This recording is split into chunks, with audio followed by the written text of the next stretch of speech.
তুমি যে যখন কলেজে ইন করেছিলে, যে একটা আলাদা ভাইব ছিল তোমার মধ্যে, একটা আলাদা এক্সপেকটেশন ছিল, আর লাস্টে মানে what a difference between student. Difference এটাই যে আমি প্রথমে যখন কলেজে আসা মাত্রই না আমার অনেক কিছুই ভাবনাতে কাজ করেছিল যে আমাকে এখানে 6 বছর কাটাতে হবে, 6টা বছর আমাকে অ্যাডজাস্ট করতে হবে। ইভেন ওখানে থার্ড ইয়ারের একটা ফাজালদা বলে দাঁড়িয়ে বসেছিল, হ্যাঁ, তোকে দেখে ও দাদা আমাকে ডেকেছিল তোমার মানে নিউ স্টুডেন্ট ভেবে, তো আমাকে জিজ্ঞেস করেছিল আমার সম্বন্ধে। যাই হোক, আমিও দাদার সম্বন্ধে জানলাম, তো বললো থার্ড ইয়ার আমার এবার ফার্মলি। তখন আমি ভাবলাম এই দাদার অলরেডি 3 বছর হয়ে গেছে, আরো 3 বছর পড়তে হবে, তারপরে যাবে, আর আমার তো এখনো 6 বছর বাকি। তো না একটা মানে এরকমই ভেবেছিলাম যে বাপরে কি কষ্টকর একটা মনে হচ্ছে জায়গা, বা কত কষ্টই না হবে ব্যাপার থাকতো সব সময়। শুধু একটা মনে খুব ছিল যে আমি আমার স্বপ্ন যেহেতু ছিল যে মেডিকেল লাইনেই থাকবো বা পড়াশোনা করবো ভালোভাবে, যার জন্যে ধরো ওই 6 বছরটাকে আমি খুব মানে অ্যাকসেপ্ট করেই নিয়েছিলাম মন থেকে, যে থাকতে তো হবেই, বিকল্প নেই। তারপরে তো জীবন যুদ্ধ অনেক কিছু ব্যাপার আছে ধরো থাকতে গেলে, সেগুলো ধরো যাই হোক আলহামদুলিল্লাহ পার করেই গেলাম। তারপরে আমার 1 বছর লেটও হয়েছে, বুঝতেই পারছো অনেক রকম কারণ ছিল, যে 7 বছরে আমি কিন্তু কমপ্লিট করলাম। সেহেতু বুঝতে পারছো যে আমার যখন আমি প্রথম আসি, তো সেই অনুভূতিটা না হলো হালকা বললাম, আর আমি ওটা এক্সপ্লেন করতেও পারবো না, হ্যাঁ, যে আমার কি হয়েছে মাঝখানে ঢুকে কি হয়েছিল। আমি জাস্ট তোমাকে একটা আমরা সেগুলাতে যাবো আস্তে আস্তে, ভিতরে অনেক কিছু হলো, অনেক কিছু আছে এবার, যার জন্য আমি যে যখন ফাইনালি যাচ্ছি, যে আমি রেজাল্ট নিতে যাচ্ছি, তুমি বিশ্বাস করবে না, মানে আমি যে ঢুকলাম আর ঢুকে যে সার্টিফিকেটটা যখন ফার্স্ট হাতে নিলাম, নেওয়ার পরে মানে প্রথমেই তো যে বললাম যে আমি আমার টাইমে বিসমিল্লাহ নেওয়ার পরে আলহামদুলিল্লাহ অনেকবার বলেছি আমি যে আমি এটার জন্যই এত কিছু আমাকে কিন্তু মানে অনেক কিছু সার্ভাইভ করতে হয়েছে আমাকে, হ্যাঁ, এই সার্টিফিকেটটা যে কখন পাবো, কখন নেব, কখন কমপ্লিট করব। তো যাই হোক আলহামদুলিল্লাহ যে পেয়ে গেলাম, পেয়ে নিয়ে সব কিছু কমপ্লিট হয়ে গেল, বাস আমি খুব খুশি। আমি আর একটা তোমার মানে 6টা বছরের মধ্যে ইন করছি এবার, আর একটা কোশ্চেন যেটা মানে এরকম হয়, 6টা বছর তো দেখো মানে অনেক রকম ভাবে তোমার কেটেছে, এরকম না প্রত্যেকটা দিন মানে একই ওয়েতে গেছে, এক দিন তোমার এক রকম এক্সপিরিয়েন্স হয়েছে। মানে আমি এটা বলতে যাচ্ছি যে তোমার জীবনে তো আপস অ্যান্ড ডাউন এসছে, কখনো মনে হয়েছে যে না আমি হয়তো এবার ছিটকে যাব, কিংবা কখনো খুব কষ্ট মনে হয়েছে, কখনো মনে হয়েছে যে না আমি এবার উঠছি। মানে এরকম কোনো এক্সপিরিয়েন্স তুমি যদি শেয়ার করতে। অবশ্যই, কারণ আমার একটা টাইম এসেছিল, হ্যাঁ, যে যাই হোক আমি নাম বলছি না, কিন্তু আমাদের বন্ধুদের যে ব্যাচটাতে ছিলাম আমি, তাদের মধ্যে একটা কিন্তু ব্যাপার চলে এসেছিল যে পড়াশোনা, আমরা যেহেতু বেঙ্গলি মিডিয়াম থেকে হয়, ইংলিশ মিডিয়ামে এসে অনেক রকম কিন্তু প্রবলেম ফেস করতে হয়েছিল প্রথমে। তো যার জন্য তোমাদের এখানে তেলেগু ফেস করতে হয় না, তেলেগু ল্যাঙ্গুয়েজ ধরো মেনলি এরকম ভাবছিলাম, মানে ভেবেছিল কেউ যে না ছেড়ে চলে যাব, ভালো লাগছে না, মানে এরকম থট মাথায় আসতো, কিন্তু আমি প্রথমের দিকে আমার কথা বলি, আমি কিন্তু কোনো সময় ভাবিনি যে না আমি ছেড়ে দিব, মানে কিভাবে ব্যাপারটা তোমার মধ্যে আসেনি। হ্যাঁ, কিন্তু আমি বলতে যাচ্ছি তুমি যে অ্যাডজাস্ট করেছিলে, মানে অ্যাডজাস্ট করে কিভাবে করেছিলে, মানে এখানে তো অনেক এইভাবেই যে আমি যেহেতু এখানে পা দিয়ে দিয়েছি, তো এখান থেকে ভালোভাবেই বেরোবো, সে নর্মাল ভাবে টেনে টুনেই বের হই না কেন, কারণ আমার কাছে অপশনও ছিল না, যে আমি অলরেডি 2 বছর কাটিয়ে দিয়েছি, তো এখান থেকে বেরিয়ে আমি অন্য কোনো জায়গাতে গিয়ে টিকতে পারবো। মানে গিভ আপের ব্যাপারটা তোমার মধ্যে ছিল না। আমি ভেবেই নিয়েছিলাম যে কোনো না কোনো ভাবে আমাকে এখান থেকে বেরোতে হবে ভালোভাবেই। আচ্ছা, তোমার ওভারঅল 6টা বছরের মধ্যে আই থিঙ্ক অনেক ভালো ভালো ডে আছে তোমার 6টা বছরের মধ্যে, মানে সব থেকে বেস্ট ডে, মানে যে তুমি সব থেকে হ্যাপিস্ট মানে ফিল করেছিলে, মানে তোমার মনে আছে মেমোরেবল, সব থেকে এনজয় করেছিলে অ্যাবাউট কলেজ নিয়ে, মানে এরকম একটা দিন যদি শেয়ার করো। এরকম দিন বলতে যখন কোনো অ্যাচিভমেন্ট হতে পারে। হ্যাঁ, এরকম দিন বলতে ফার্স্ট যখন আমি এতে কলেজে গিয়েছিলাম, মানে কলেজ বলতে কি হসপিটাল শুরু হয়েছিল, হ্যাঁ, সেকেন্ড ইয়ার থেকে, হ্যাঁ, তখনই আমি সব থেকে বেশি খুশি হয়েছিলাম ওই টাইমটাতেই, যে ভালো লাগছে হসপিটালে এই প্র্যাকটিস শুরু হলো। না আমি বলতে যাচ্ছি যে একটা স্পেসিফিক ডে থাকে না, না ওইরকম আমার নেই, সত্য কথা বলতে, মানে অনেক ভালো ডে আছে, তার স্পেসিফিক কোনো কিছু নেই আমার নেই। আচ্ছা, আর যদি জিজ্ঞাসা করি সব থেকে খারাপ ডে, এটা আছে, কিন্তু ওটা আমি বলতে পারবো, মানে খারাপ বলে মনে আছে। ভালো ভালো ভালো তো অনেক দিন আছে যেগুলো আমরা মনে রাখি না। খারাপ বলে একটা দিন নয়, আমার 3-4 দিনের ব্যাপার আছে যে আমার ভালোভাবে মনে আছে, আর আমি জীবনে কোনো আচ্ছা, তার মধ্যে আমি এটা জানতে চাবো, মানে যেটা শেয়ার করতে তোমার সুইটেবল মনে হবে, একটা খারাপ ডে, মানে একটা ঘটনা, মানে যেটার জন্য তোমার সব থেকে খারাপ লেগেছিল কিংবা খারাপ ডে, সেই সময় তুমি কি ফিল করেছিলে, কতটা নেগেটিভিটি তোমার মধ্যে কাজ করেছিল, যদি শেয়ার করতে পারো। নেগেটিভিটি কাজ বলতে মনের দিক থেকে করেছিল, ঠিক আছে, কিন্তু আমি আমার দিক থেকে পজিটিভ ভাবেই নিয়েছিলাম জিনিসগুলো, কিন্তু আছে ওগুলো মানে ঘটনাটা বলা যাবে না, শেয়ার করা যাবে না, মানে এরকম ঘটনা খারাপ লাগছে বলতে, কিন্তু বলা যাবে না, শেয়ার করা যেতেই পারে। এখন তো অনেকটা মুভ অন করে এসছো, সেই জায়গা থেকে চলে এসছো, ছুটে এসছো। ডক্টর রাজা রেড্ডির কি ভূমিকা? রাজা রেড্ডি স্যার, মানে তোমার ওপিনিয়ন হ্যাঁ, অ্যাজ স্টুডেন্ট আমার জন্য যা করেছেন ভালোই করেছেন। আমাকে 1 বছর উনি অলরেডি থামিয়ে রেখেছিলেন।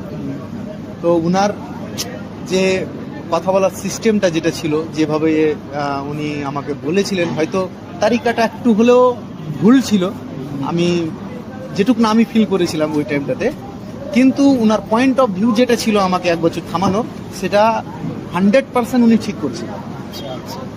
আচ্ছা, সব থেকে মানে তোমার চোখে সেই টাইমে কিন্তু নেগেটিভ অনেক কিছুই জন্মিয়েছিল আমার মধ্যে, কিন্তু এন্ডিং এ ঠিক আছে, ভালোই করেছেন উনি, যা করেছেন ঠিক করেছেন।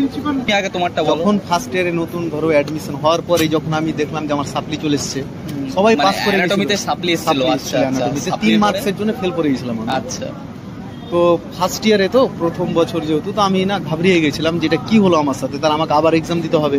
এবার ভাবছিলাম যে হয়তো আমি পারবো না নাকি, কারণ ফেল করে গেলাম, এরকম একটা ভয় কাজ করবে। আর প্রথম বছর আমার সেরকম ধরো আরো নেগেটিভিটি চলে আসবে, তখন অনেকটা আনম্যাচিওর তুমি। তখন আমাকে আমার বন্ধুরা খুব হেল্প করেছিল, প্রায় 1.5 মাস হবে, 1.5 মাস বা 2 মাস, যে আমাকে রান্নাও করতে বারণ করেছিল, ঠিক আছে, যে রান্নাও করতে হবে না, কিচ্ছু করতে হবে না, তুই বিন্দাস পড়।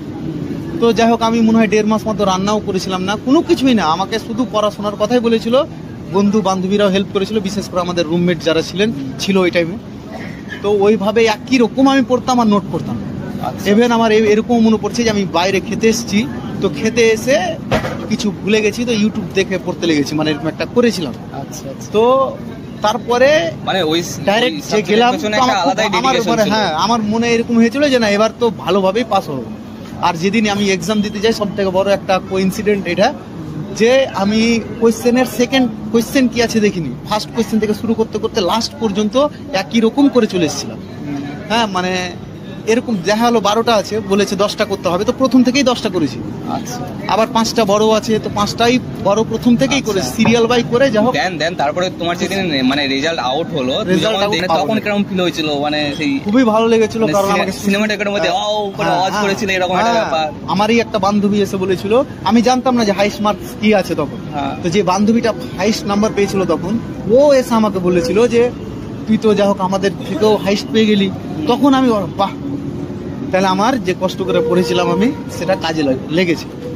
হ্যাঁ, তো খুব খুশি হয়েছিলাম, হেভি খুশি হয়েছিলাম যে না, তাহলে ক্ষমতা আছে, তো ওটাকে যদি ভালোভাবে এবিলিটি আছে, মানে এটা প্রুভ করেছিলে তুমি। কিন্তু তারপরে আবার বুঝতেই পারছো, দেখেই ওটাই আমার কাছে ভালো একটা। আমরা আর একটা প্রশ্ন তোমাকে জিজ্ঞেস করবো, মানে বেশিরভাগ স্টুডেন্টদের দেখবে, মানে কলেজ লাইফের স্টুডেন্ট তো বয়স 22, 23, 20 আপ, মানে 25-এর নিচে হয়। তো ওই সময়টা তো মানে যেমন জীবনের হয় না প্রাইম টাইম, সেরকম মানে ওই সময়টাতে মানে ছেলেপেলে ডিস্ট্রাকশন বেশি কাজ করে, মানে ডিস্ট্র্যাক্ট হয়ে যায় মেন রুট থেকে, অনেক চিলমিল এনজয় মানে অন্য দিকে চলে যায়, মানে ওই বয়সটা বিশেষ করে।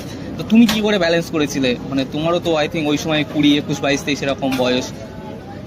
সব থেকে বড় ব্যাপার ভাই জানো, মানে আমি এতটা হয়তো যতটা সিরিয়াস ভাবে হয়তো মজা করেই কিন্তু শুরু করা এইভাবে, কিন্তু আমি তোমাকে আজ এখন একটা মন থেকে কথা বলি, অন্তর থেকে, ব্যাপারটা যেহেতু একটা সিরিয়াস চলে আসছে, তো আমি মনে করি যে আমি এখনো তোমরা আমার কিছু কোয়েশ্চেন করছো আর আমি অ্যান্সার দিচ্ছি, লাইক ধরো ইন্টারভিউ এটা, তো আমি কিন্তু এই ক্ষমতাটা এখন পর্যন্ত অ্যাচিভ করিনি, প্রথম 1 নাম্বার। আর দ্বিতীয় নাম্বার, আমি নিজেই কিন্তু, আমি তোমাকে বলি, আমি খুব একটা ভালো স্টুডেন্ট না বলো, বা আমি স্টুডেন্ট কেমন আমি সেটা বলতে চাইছি না, কিন্তু আমি কিন্তু তেমন ভাবেও পড়াশোনা করে আসিনি, যেটার জন্য তোমাদেরকে আমি সত্য কথা বলছি, আমি তোমাদেরকে যেহেতু ভিডিও হচ্ছে অলরেডি, যে আমি তোমাদেরকে ওইরকম ভাবে অ্যাডভাইস দিই। হ্যাঁ, কিন্তু এটুকু না অ্যাটলিস্ট বুঝে গেছো যে আমি কেমন পড়াশোনা করেছি, দেখেছো, বা রেজাল্টও দেখলে। তো আমি একটাই বলবো যে আমরা যেই ভুলগুলো করেছি, অ্যাটলিস্ট তোমরা সেটাকে দোহরাও না, মানে রিপিট করিও না, কারণ ফান্ডি এমন একটা মানে কোর্স বা এমন সাবজেক্ট আছে, যদি ভালোভাবে পড়ে নাও তাহলে তুমি বড় বড় MBBS কেও কিন্তু জল খাওয়াতে পারবা। আর যদি না পারো তাহলে তোমাকে ডিপ্লোমা করার থেকেও তোমাকে নিজে মনে হবে যে কি করলাম, ঠিক। একদম তো সেহেতু আমি মনে করি আমার জায়গাতে কিন্তু আমি অ্যাভারেজ ভাবে মনে হচ্ছে পড়াশোনা করলাম, আমাকে লাগছে। তোমরা যেহেতু এখন 3rd ইয়ার 4th ইয়ার, আমরা আরো 2-3 বছর সুযোগ আছে। জানতে চাচ্ছি মানে তুমি কোশ্চেনটা বোঝো ভালো করে, মানে তুমি তো 6টা বছর কমপ্লিট করেছো, নাও এখন গ্র্যাজুয়েট তুমি, তো মানে এটা কম ব্যাপার না, চারদিখানে ব্যাপার না, মানে এক কথায় বলতে গেলে অবশ্যই তুমি কোথাও না কোথাও গিয়ে অনেক কিছুই ব্যালেন্স করেছো, অবশ্যই, যেগুলো তোমার মনে আছে হয়তো তোমার কম মনে হচ্ছে। এবার অনেক ছেলে পেলে আছে এরকমই, তুমি শুনেছো হয়তো যে ফার্মডি করতে করতে তারা ছেড়ে চলে গেছে, পারেনি এরকম। এবার অনেক ছেলে আছে যারা এখন 5th ইয়ারে পড়ছে, কেউ ইন্টার্ন করছে, ওকে, কেউ আবার 1st ইয়ারে অ্যাডমিশন হয়েছে। এবার তারাও তো মানে এখানে কাটাচ্ছে, তোমার মতো ওই ফেজগুলো পার করবে। তো আমি তাদের জন্য কোশ্চেনটা করছি, মানে কেমন ভাবে ব্যালেন্স করলে ভালো হয় আর কি, মানে লাইক অ্যাডভাইস, মানে হ্যাঁ এরকম ভাবে চললে হয়তো ভালো হয়। হয়তো তুমি সেই ভুলটা করেছো, কিংবা সেই ভুলটা হয়তো আমি করব না। আমি একটাই বলি, আমার দুটোই জিনিস শিক্ষা পেয়েছি আমি আমার লাইফে, যে প্রথম এডুকেশনের সাথে ফাইন্যান্সিয়াল ম্যানেজমেন্ট শিখতে হবে, বাস এই দুটোই আমার পয়েন্ট বলা। যদি দুটোর মধ্যে পরিপূরক না থাকে তাহলে গর্তে পড়ে যেতে হবে। আর আমি অলরেডি এখানে ক্ষতিগ্রস্ত, অনেক বড় এডুকেশনটাকেও যদিও মেনটেন করে নিতে পেরেছিলাম, কিন্তু আমি ফাইন্যান্সিয়াল ব্যাপারটাই কিন্তু পারিনি, ঠিক আছে। অনেক বড় সমস্যার সম্মুখীন হতে হয়েছে, আর আমি তোমাকে ওটা জীবনে বলে বুঝাতে পারবো না যে আমি কোন গর্তে ঢুকেছিলাম। হ্যাঁ, ফাইন্যান্সিয়াল ব্যাপারটাতে বিশেষ করে, হ্যাঁ একটা টাইম থাকে, এই করে দিই ওই করে দিই, বুঝতে পারছি, মানে ফাইন্যান্সিয়াল ব্যাপারটা অনেকটা ম্যাটার করে এখানে, অনেকটা একটা ফ্যাক্ট, বুঝতে পারছি। কারণ আমরা বাবা মা আমাদেরকে টাকা পাঠাচ্ছে আর আমরা এখানে পড়ছি, খাচ্ছি, থাকছি নাকি, তাহলে এডুকেশনের সাথে ফাইন্যান্সিয়াল ব্যাপারটা অনেকটা কানেক্টেড, দুটোকে ব্যালেন্স করে চলতে হবে। কারণ ফাইন্যান্সিয়ালি তুমি যদি ভেঙে যাও তাহলে কিন্তু তুমি এডুকেশনের জায়গাতেও ভেঙে যাবে, ওখানে ডিমোটিভেট কাজ করবে।